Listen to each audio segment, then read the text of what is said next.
चलिए ध्यान दीजिए, हम लोग पिछले क्लास में टैक्सेशन देख रहे थे और टैक्स में हम लोग देखे कि टैक्स दो चीज इसमें सबसे इंपॉर्टेंट था। एक था, बोलिए, करापात और कराघात। करापात क्या है? करापात क्या है? जिस पर कर लगाया जाता है, और कराघात जो टैक्स को देता है। अब इसी में हमने बताया कि जिस पर टैक्स लगाए अगर वही दे तो इसको डायरेक्ट जो है, डायरेक्ट का मतलब क्या है? प्रत्यक्ष कर कहते हैं। और अगर लगाए इस पर लेकिन दूसरे को देना पड़े, कराघात दूसरा हो, इनडायरेक्ट अप्रत्यक्ष कर के नाम से जाना जाता है। तो कर दो प्रकार के हैं, प्रत्यक्ष कर और अप्रत्यक्ष कर। जैसे हमने आपको बताया था कि मान ले इनकम टैक्स, तो इनकम टैक्स में सरकार जो इनकम कर रही है उसी पे टैक्स लगाएगी और उसी को देना पड़ेगा। तो ये इनकम टैक्स में करापात कराघात एक ही पॉइंट है, तो ये क्या है? प्रत्यक्ष कर। लेकिन हम कहें बिक्री कर, तो बिक्री कर में सरकार कहेगी कि 5% बिक्री कर जमा करो। दुकानदार क्या करेगा? वो 5% ग्राहक से वसूल करेगा। तो सरकार लगाई दुकानदार पर और लग रहा है किस पर? ग्राहक पर। 2 पॉइंट हो गया, तो इसको हम लोग क्या कहेंगे? अप्रत्यक्ष कर। तो पिछले क्लास में प्रत्यक्ष अप्रत्यक्ष दोनों समझ लिए थे। अगर हमारे समाज में अमीरी गरीबी ज्यादा हो जाए तो सरकार किस टैक्स को बढ़ावा दे ताकि समाज में सब बराबर रहे? जल्दी बताओ, प्रत्यक्ष बढ़ाना ठीक है कि अप्रत्यक्ष? आपको कई बार कंसेप्ट का क्वेश्चन आ जाएगा, कहेगा कि सामाजिक विषमता को दूर करने के लिए चॉइस है, प्रत्यक्ष कर को बढ़ावा देना चाहिए, अप्रत्यक्ष कर को बढ़ावा देना चाहिए, दोनों कर को बढ़ावा देना चाहिए। क्या लग रहा है? प्रत्यक्ष को बढ़ावा देना चाहिए। प्रत्यक्ष का मतलब डायरेक्ट लगता है। अगर सरकार कहेगी कि 5 लाख से ऊपर कमा रहा है तो हम 20% टैक्स लेंगे, बाकी से नहीं लेंगे, तो इसका मतलब है कि गरीब से कोई टैक्स नहीं लगेगा, अमीर से ज्यादा टैक्स लगेगा। तो ज्यादा खिंचाएगा तो अमीर बैलेंस करेंगे। हाँ, अप्रत्यक्ष कर लगा देगा कि दुकान में सामान खरीदोगे टैक्स लगेगा, तो गरीब पे भी लग जाएगा, अमीर पे भी लग जाएगा। इसलिए सामाजिक विषमता दूर करने के लिए प्रत्यक्ष ठीक है कि अप्रत्यक्ष? प्रत्यक्ष को बढ़ावा देना होगा। लाइन क्लियर हो गया? अब हम लोग पिछले क्लास में देखे थे कि यह टैक्सेशन प्रत्यक्ष के कुछ उदाहरण थे। जैसे हम लोग देखे थे आयकर। दूसरा नंबर क्या देखे? तो प्रत्यक्ष करके ही कई एग्जांपल देखे। अप्रत्यक्ष में हम लोग क्या देखे? बिक्री कर, मनोरंजन कर, उत्पाद कर, सीमा कर। ध्यान दीजिए, ये सभी जो हम लोग देख रहे थे ये सभी कैसा है? अप्रत्यक्ष। इसके बाद हम लोग देखे थे कि टैक्सेशन अलग अलग तरह के होते हैं। राज्य सरकार अपने कर लगाते हैं और केंद्र सरकार अपने कर लगाते हैं। जैसे हमने बताया था कि भूमि कर किसमें आते हैं? राज्य सरकार। राज्य सरकार तय करेगी कि भूमि का रजिस्ट्री रेट क्या होगा, खुद लिखवाएगी, कितना में लिखवाएगी, राज्य सरकार का मामला। बीच में झारखंड सरकार की कि कोई जमीन महिला के नाम से लिखवाई 1 रुपया लगेगा, पुरुष के नाम से वही अगर इकट्ठा लिखाइएगा तो 80,000 लगेगा। पुरुष के नाम से जमीन लिखवाई 80,000, महिला के नाम से लिखवाई 1 रुपया। तो बोलो लोग किसके नाम से लिखा है? महिला 1 रुपया, बचेगा पैसा। फायदा क्या होगा? सरकार को क्या फायदा होगा? फायदा होगा कि अगर नियम 10 साल रह गया तो अधिकांश जमीन महिलाओं के नाम हो जाए, तो महिलाओं पर जो शोषण अत्याचार है, मारपीट एकदम कम जाए। क्योंकि जब संपत्ति उसी का हो गया तो जब कोई डांटेगा मारेगा तो कहीं जाके बेच देते हैं, तो लड़ाई झगड़ा कम जाएगा। तो जो थाना में है, जो समस्याएं है वो सब कम जाएगा। तो इसके लेकर के देखो कई नई नीति बनाया गया। तो राज्य सरकार का जो देख रहे हैं, तो राज्य सरकार के द्वारा हम लोग देख रहे हैं भूमि कर लगाया गया। फिर हम लोग देखिए राज्य सरकार रोड टैक्स लगाती है। हमने बताया था कि कोई भी गाड़ी झारखंड में रेट अलग होगा, बिहार में अलग होगा, क्योंकि रोड टैक्स अलग है। लेकिन टोल टैक्स कौन लगाती है? केंद्र सरकार लगाती है। इसमें उत्पाद शुल्क एक केंद्र सरकार लगाती है, सीमा शुल्क एक केंद्र सरकार लगाती है, संपत्ति कर एक केंद्र सरकार लगाती है। इसी में हम लोग देखे थे उपहार कर, ये भी केंद्र सरकार लगाती है। तो ये सभी हम लोग देख चुके थे पिछले क्लास में, सब पढ़े थे। अब आज के क्लास में हम लोग बढ़िया से बात को समझेंगे। देखिए, अब सरकार क्या की, एक नई थ्योरी लाई। थ्योरी क्या है उसको समझें। कोई भी सामान हम मान लें धागा खरीद रहे हैं तो बॉर्डर लाइन पर टैक्स लगा, उसका नाम क्या था? सीमा कर। फिर जैसे ही आगे बढ़ा तो एक टैक्स लगा, उसका नाम क्या था? Toll tax. फिर जैसे फैक्ट्री में आया और इसका प्रोडक्शन बना तो उत्पाद कर। फिर जैसे ही होलसेलर के पास बेचे, बिक्री कर। होलसेलर फुटकर दुकानदार को बेचा, फिर बिक्री कर। फिर फुटकर ग्राहक को बेचा तो फिर बिक्री कर। अब एक ही चीज में इतने प्रकार के टैक्सेशन थे। तो सरकार कही कि ऐसा हम करते हैं, कोई एक ऐसा उपाय करते हैं कि इतना जगह टैक्स नहीं लगते, एक जगह टैक्स लगे। और इसी के लिए एक व्यक्ति है जिनका नाम है विजय केलकर। बहुत इंपॉर्टेंट है, इनका नाम ध्यान से समझोगे। आपसे परीक्षा में क्वेश्चन आएगा केलकर समिति का संबंध किससे? तो कर प्रणाली से। कर प्रणाली से केलकर समिति है। तो विजय केलकर ने स्टडी किया और इस स्टडी में उन्होंने बताया कि एक देश एक कर हो, एक देश एक टैक्स रहे, बाकी सब टैक्स हट। एक टैक्स प्रत्यक्ष की बात हम कर रहे हैं कि अप्रत्यक्ष? अप्रत्यक्ष का प्रत्यक्ष सब रहे, वो प्रत्यक्ष वाला इंजेक्शन जरूरी नहीं, तो अमीर खींचेगा नहीं करे। अप्रत्यक्ष से तो सबको खिंचाने लगे। तो प्रत्यक्ष में जैसे इनकम टैक्स ले रहे हैं वसूल कीजिए, वाह वाह से कीजिए, उससे कोई दिक्कत नहीं। बाकी जो ओवरऑल है वो टैक्स एक देश एक कर दीजिए। और विजय केलकर ने स्टडी किया कि ऐसी व्यवस्थाएं विश्व में कई देशों में है। वर्ल्ड में सबसे पहले ऐसी व्यवस्था फ्रांस ने 1954 में ही लागू किया था और इसी का नाम था जीएसटी। जो आप देख रहे हो तो फ्रांस 1954 में ही जीएसटी लागू किया। और जीएसटी क्या है? तो इसी को हम लोग कहते हैं गुड्स और सर्विस, और ये टैक्स है goods and service tax. Goods means क्या हो गया? वस्तु, और सर्विस माने सेवा कर। ये कहा गया कि देखो दो ही चीज है। हो सकता है कोई व्यक्ति फोटोस्टेट मशीन खरीदे, तो जब मशीन खरीदा तो मशीन गुड्स है, ये टैक्स लगेगा। फोटो कॉपी किया तो सर्विस है, तो फिर टैक्स मारी। तुमको एक फोटो कॉपी दे दें तो बताओ गुड्स है कि सर्विस है? तो गुड्स है तुम्हारे लिए। देखो पन्ना ना मिला जी, तुमको जो मिला वो पन्ना है तो गुड्स है, लेकिन हम पढ़ा रहे हैं तो ये सर्विस। तो तुमको हम पढ़ा रहे हैं तो सेवा है। तुमको शुरू में समझाया नहीं कहा कि पैसा दिया। इकोनॉमिक्स कहता है पैसे देकर सेवा लेना। डॉक्टर जो लिखता है कि मेरे यहाँ 24 घंटा सेवा उपलब्ध, पैसा लेकर सेवा उपलब्ध है, थोड़ा कि लंगर है कि फ्री उपलब्ध। तो सेवा का मतलब है कि आपको जो चाहिए आवश्यकता मिल जाए। तो देखिए गुड्स एंड सर्विस टैक्स, ये देखो एक देश एक टैक्स, ये विजय केलकर समिति की रिपोर्ट पर 1 जुलाई 2017 हमारे देश में लागू। आपसे पूछा जाए जीएसटी सबसे पहले कब लागू हुआ? 1 जुलाई 2017। सबसे पहला राज्य जो इसको लागू किया यह राज्य था असम। उससे अंत में जो राज्य लागू किया वह था जम्मू कश्मीर। जम्मू कश्मीर जीएसटी सबसे लास्ट में लागू किया और असम सबसे पहले लागू किया। इसमें जीएसटी करके हमारे अनुच्छेद संविधान में कुछ स्थान है, इसीलिए हम लोगों ने संविधान संशोधन किया। किस अनुच्छेद के तहत हम लोग जीएसटी लगाए? आपसे पूछा जाएगा किस अनुच्छेद के तहत हम लोग जीएसटी लगाए, और फिर कहेगा किस संविधान संशोधन से जीएसटी लगाए। तो देखिए अनुच्छेद अगर पूछेगा तो आपको ध्यान रखना है 279A। इस अनुच्छेद में जीएसटी के प्रावधान हमारे संविधान में जोड़ा गया। और अगर ये संविधान संशोधन की बात होगी तो बताओ किस संविधान संशोधन से लागू हुआ? 122वां संविधान संशोधन से जीएसटी लागू किया गया। देखिए क्वेश्चन आपसे पूछा जाएगा तो जीएसटी से एक अच्छा आता है, इसमें सभी चीज आपको दिमाग में बैठाना है। दिमाग में बैठाते जाए, सुन लीजिए ठीक से। जब हम अनुच्छेद की बात करें कि जीएसटी किस अनुच्छेद में, तो आपको दिमाग में सेट रखना है कि सर जीएसटी के टैक्स से राज्य सरकार और केंद्र सरकार दोनों टैक्स देती और दोनों मिलकर सताती है। बस खत्म हो गया। अनुच्छेद पूछे तो कहिएगा कि सर सताती है कौन, तो जी दोनों राज्य सरकार और केंद्र सरकार। बोलो अनुच्छेद एकदम क्लियर हो गया है कि देखो परमानेंट दिमाग में बैठना चाहिए। जब कहेगा जीएसटी तो कहना सर सताती है कौन, तो जी दोनों मिलकर सताती है, केंद्र भी और राज्य भी, तो दोनों। बस एकदम दिमाग में क्लियर हो। जब हम कहें किस संशोधन से जीएसटी लागू, तो कहिएगा कि सर जीएसटी का संशोधन है, दो टैक्स जो पहले लग रहा था उसको एक कर दिया गया था, संशोधन हो।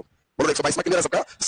जब तक दिमाग में एक आइडिया नहीं बैठा होगा तो भूल जाओ। अब परीक्षा में रहेगा जीएसटी किस संविधान संशोधन, कहेगा वो दो टैक्स जो लगता था उसको एक किया, किस अनुच्छेद से, तो कहेगा वो सताती है दोनों, तो खत्म हो। तो अब बताइए ये अनुच्छेद और संशोधन भी परमानेंट क्लियर है सबका। अब हम लोग यहाँ पर ध्यान दें, जीएसटी जिस समय लागू हुआ तो एक व्यक्ति थे, उनको सौंपा गया कि कैसा मॉडल होना चाहिए, और उस व्यक्ति का नाम है असीम दास गुप्ता। असीम दास गुप्ता ने जीएसटी के मॉडल को अपनाया। आपसे क्वेश्चन पूछेगा कि किस देश के मॉडल पर भारत का जीएसटी अपनाया गया, बोलो किस देश के मॉडल, तो फ्रांस नहीं है, हम लोग कनाडा मॉडल को अपनाया है। देखिए दोनों क्वेश्चन में आंसर अलग हो जाएगा। आपको कहेगा कि बताओ विश्व में सबसे पहले जीएसटी कहां लागू, तो फ्रांस में। किस देश के मॉडल पर भारत में जीएसटी अपनाया गया, तो कनाडा मॉडल पर हम लोग जीएसटी अपनाए। किसकी रिपोर्ट पर, असीम दास गुप्ता की रिपोर्ट। ये कनाडा मॉडल क्या है, तो कनाडा मॉडल में भी संघवाद है भारत की तरह। अमेरिका में भी संघवाद, अमेरिका वर्ल्ड का पहला देश है जहां संघात्मक व्यवस्था लागू। संघात्मक का मतलब केंद्र सरकार और राज्य सरकार दोनों की शक्तियां अलग है और विषयों के विभाजन, कुछ विषय राज्य का है और कुछ विषय केंद्र का है, और कुछ विषय ऐसे हैं जिस पर दोनों का अधिकार है, जिसको समवर्ती सूची में हम लोग रखते हैं। सेम यही चीज अमेरिका में है, कनाडा में है, इंडिया में। तो हम लोग इसीलिए कनाडा मॉडल को जब लिए तो इस जीएसटी को हम लोग 3 भागों में बांटे। कुछ विषय ऐसे हैं जिसमें केवल राज्य सरकार का हिस्सा है, उसमें केंद्र का कुछ नहीं। तो जो विषय केवल राज्य सरकार का हिस्सा है उसमें एसजीएसटी लगेगा, एसजीएसटी लगेगा या यूटीजीएसटी लगेगा। जिस एसजीएसटी का मतलब है यह state goods and service tax है। अगर आपको कोई स्लिप में लिखा है एसजीएसटी इतना परसेंट, तो समझ लोगे कि इसका पूरा पैसा राज्य सरकार के पास जाए। यूटी का मतलब होता है यूनियन टेरिटरी। यूटी का मतलब क्या है, यूनियन टेरिटरी। एक केंद्र शासित जो प्रदेश है, दिल्ली, पांडिचेरी और जम्मू कश्मीर, तीनों को छोड़ जहां मुख्यमंत्री बैठते वहां एसजीएसटी से ही काम चलता। बाकी जो केंद्र शासित प्रदेश है वहां यूटीजीएसटी वहां पे वर्क होता है। दूसरा, कुछ विषय ऐसे हैं जिस पर केवल केंद्र सरकार का हिस्सा है, तो वहां पर किया गया है आईजीएसटी, सॉरी इसमें ध्यान दें सीजीएसटी।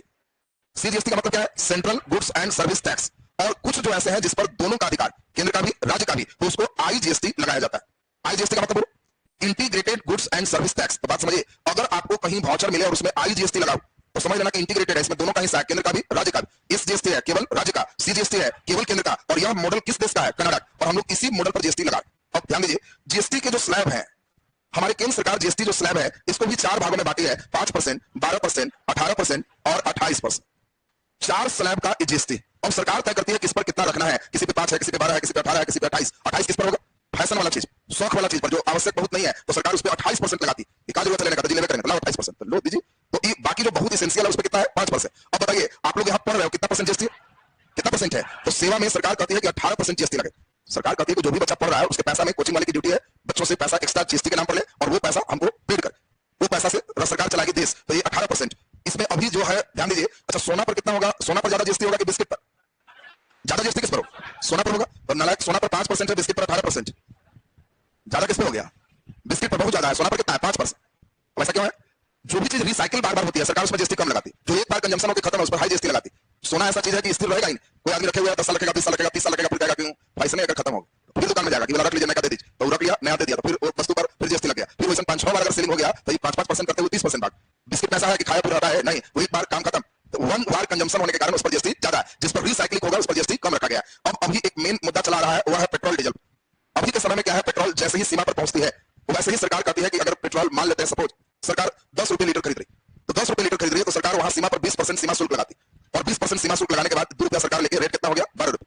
जैसे ही पेट्रोल अंदर पेट्रोलियम शुद्ध होगा, जैसे बना, फिर सरकार कहती है कि इसमें 10% फिर उत्पाद शुल्क लगा दो, 1 रुपया फिर लगा दी, तो कै रुपया हो गया, 13। फिर कहती है केंद्र सरकार की हमारा अपना टैक्स लगेगा 30%, तो फिर 30% लगाई, 3 रुपया फिर लगा दी, तो 13 3 कितना हो गया, 16। अब धीरे धीरे इसी में पंप वाला को कहीं 1 लीटर बेचोगे तो 3 रुपया तुमको दे देंगे, तो 16 3 कितना हो गया, 19। ट्रांसपोर्टेशन में गया तो हुआ कि 2 रुपया तुमको देंगे, तो 21। अब फिर केंद्र और राज्य दोनों मिलकर कहती है, राज्य कहती है कि 40% हम टैक्स लेंगे, राज्य कैसे चले, पेट्रोल जो भरा डीजल भरा हम लेंगे, केंद्र सरकार कहती है कि तुम लेगा तो हम पीछे हैं, तो हम भी 50% हम लेंगे। ये करते करते दोनों मिलकर के भर पे टैक्स लगाई।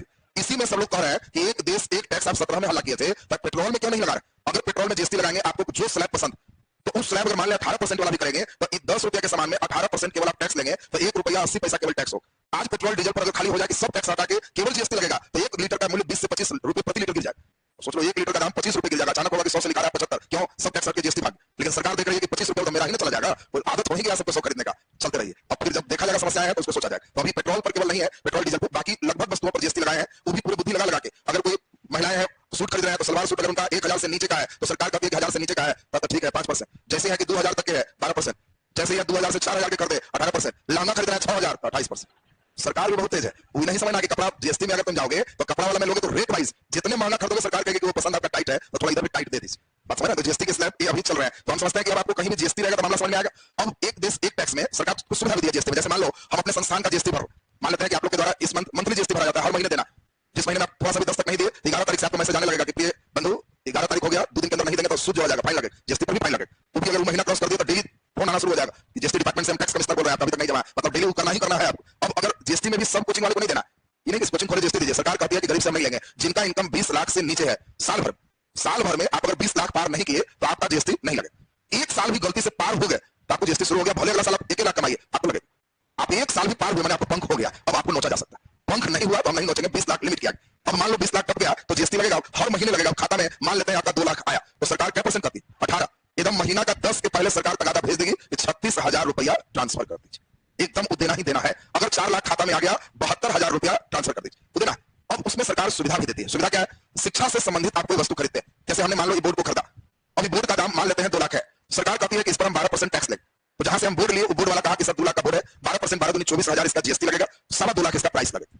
अब उस बोर्ड वाले को हम कहें कि कोई बात नहीं जीएसटी लगेगा, आप ऐसा करिए हम अपना जीएसटी नंबर आपको दे रहे हैं, उस जीएसटी नंबर पर बिल बना दीजिए। अब उस जीएसटी नंबर पर बिल बन गया। अब सरकार कहती है कि चूंकि आपसे हम तो ऑलरेडी जीएसटी ले ही रहे हैं, 72,000 36,000 ले रहे हैं, तो एजुकेशन के मद में आप दे रहे हैं, तो शिक्षा के संबंध में आप कुछ भी खरीदेंगे तो अपने जीएसटी नंबर से खरीदे, ये पैसा आपको 24,000 लग जाएगा, तो आप दे दिए और फिर आप क्लेम करेंगे तो 24,000 आपके खाता में हम डाल दें।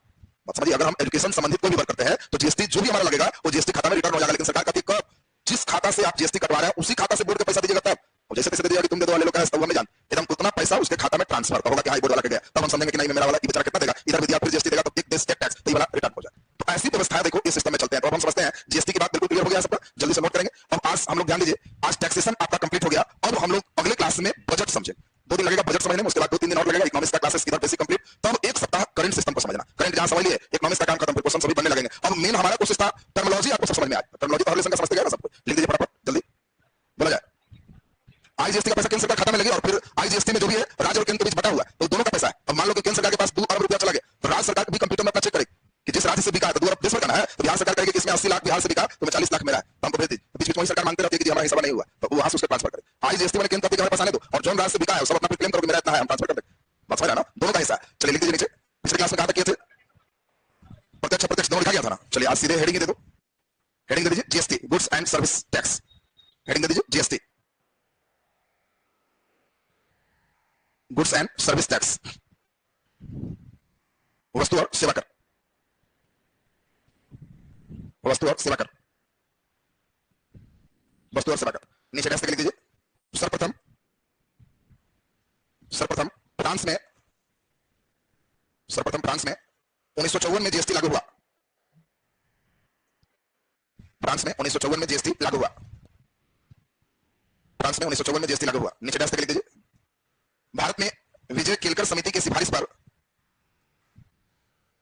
भारत में विजय केलकर समिति की सिफारिश पर, विजय केलकर समिति की सिफारिश पर 1 जुलाई 2017 को, 1 जुलाई 2017 को जीएसटी लागू किया गया, 1 जुलाई 2017 को जीएसटी लागू किया गया। नीचे डैश देखिए जीएसटी लागू करने वाला भारत का पहला राज्य, जीएसटी लागू करने वाला भारत का पहला राज्य, भारत का पहला राज्य असम और अंतिम राज्य जम्मू कश्मीर है, अंतिम राज्य जम्मू कश्मीर है। नीचे डैश लिख दीजिए संविधान के अनुच्छेद 279 ए में, संविधान के अनुच्छेद 279 ए में, अनुच्छेद 279 ए में जीएसटी का प्रावधान जोड़ा गया, जीएसटी का प्रावधान जोड़ा गया। बोलो दिमाग में 279 तो क्लियर हो गया। जीएसटी का मतलब सताता है कौन? दोनों, दोनों दिमाग में सेट है ना सबका, ये 279। नीचे डबल स्टार लगा के लिख दीजिए 122वां संविधान संशोधन से, 122वां संविधान संशोधन से, 122वां संविधान संशोधन से जीएसटी लागू किया गया।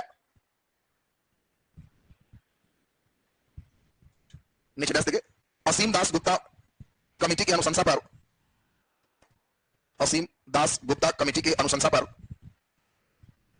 असीम दास गुप्ता कमेटी की अनुशंसा पर भारत में कनाडा मॉडल की तर्ज पर, कनाडा मॉडल अंडरलाइन कर देना, कनाडा मॉडल की तर्ज पर पर जीएसटी लागू किया गया है, जीएसटी लागू किया गया है। इस मॉडल में जीएसटी को 3 प्रकार में विभाजित किया गया है। जीएसटी को 3 प्रकार में विभाजित किया गया है।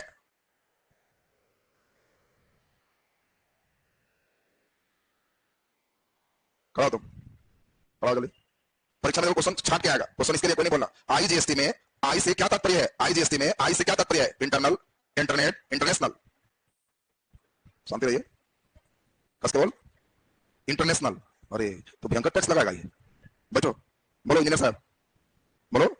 परीक्षा में थोड़ा फुल फॉर्म एक ही तो शब्द का पूछेगा और एक चॉइस डी में इंडिया दे देते हैं, इंडिया छोड़ दिए थे, वो तो इंटरनेशनल बताया। कहा जल्दी, कहा जल्दी।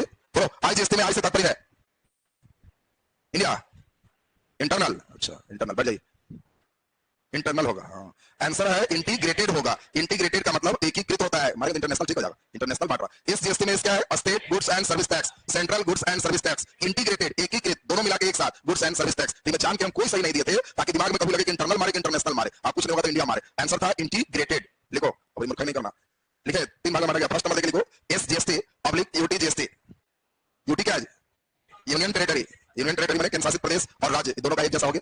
पहला S GST public UT GST. अरे इधर भी इंटरनल वाला है, ऑनलाइन में भी। चलिए दूसरा नंबर लिखो सीजीएसटी। सीजीएसटी। तीसरा नंबर लिखो आईजीएसटी। आई का मतलब इंटीग्रेटेड, इंटीग्रेटेड, एकीकृत।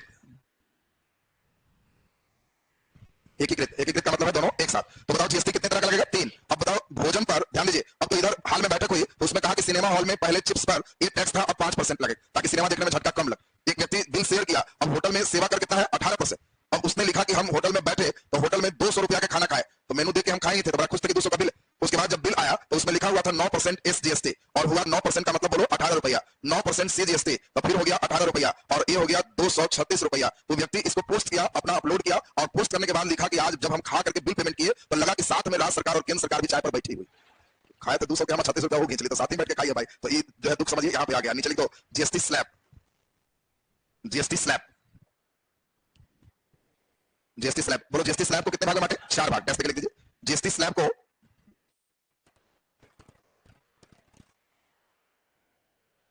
जीएसटी स्लैब को 4 प्रकार का रखा गया है। 4 प्रकार का रखा गया है। 4 लिख दीजिए। 5%, 12%, 18%, 28%।